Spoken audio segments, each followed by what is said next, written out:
Bonjour tout le monde. Merci beaucoup pour nous rejoindre parler au sujet Search is a verb, où la recherche est un nom féminin.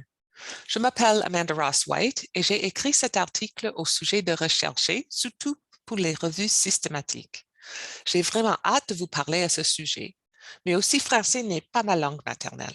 Alors, s'il vous plaît, soyez patiente avec mes fautes de grammaire et de prononciation.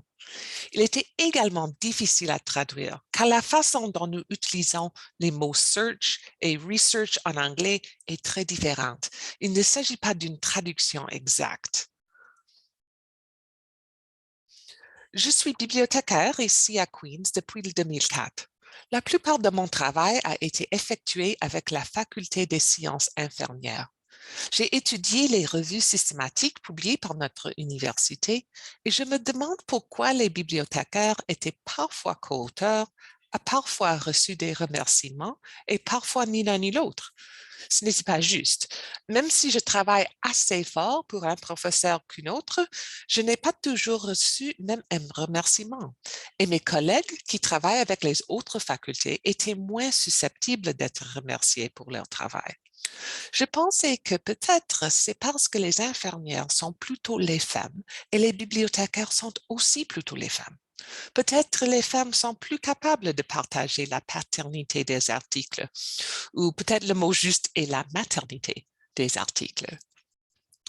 En 1987, Arlene Daniels a écrit une théorie féministe historique sur le travail invisible. Sociologue du travail, elle décrit le travail invisible comme tout effort utile, voire essentiel, mais pour lequel nous ne sommes pas payés. Elle le voyait comme un cercle. Si vous n'êtes pas payé pour quelque chose, ça ne peut pas être un travail. Si vous ne travaillez pas, vous ne méritez pas d'être payé. Elle pensait surtout au travail domestique, le maganiser, la cuisine, le nettoyage et tout ça. Plus tard, d'autres théoriciennes ont examiné la manière dont le travail invisible est attendu sur le lieu de travail, en particulier par les femmes. Les femmes sont censées s'habiller d'une certaine manière, se maquiller, construire et entretenir des relations. Tout cela est du travail invisible. Cela m'a fait penser au fait que lorsque nous créons une revue systématique, la recherche est souvent un exemple de travail invisible. Souvent, nous n'effectuons pas la recherche lorsque le rechercheur est présent. Nous travaillons plutôt en coulisses. Le choix de bons mots-clés requiert de l'expérience et du discernement. Parfois, nous essayons des mots-clés et les supprimons s'ils ne sont pas efficaces, ce qui signifie qu'ils n'apparaissent pas du tout dans la recherche publiée. Nous devons également gérer les attentes des auteurs. S'ils n'ont pas beaucoup d'expérience, nous devons leur apprendre les méthodes. Il s'agit là aussi d'un travail invisible. Cela correspond aux recherches effectuées par Vincent Larivière et ses collègues.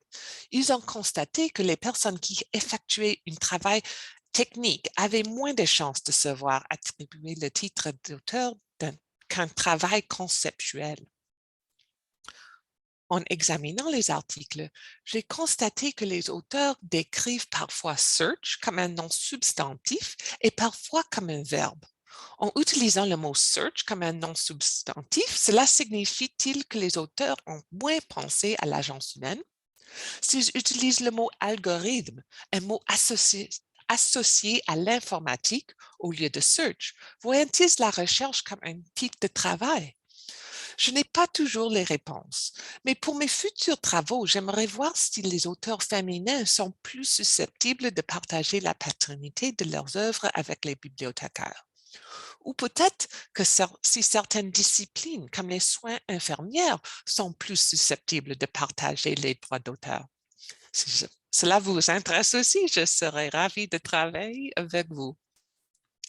Merci. J'aimerais en savoir plus. Alors, continuons à discuter.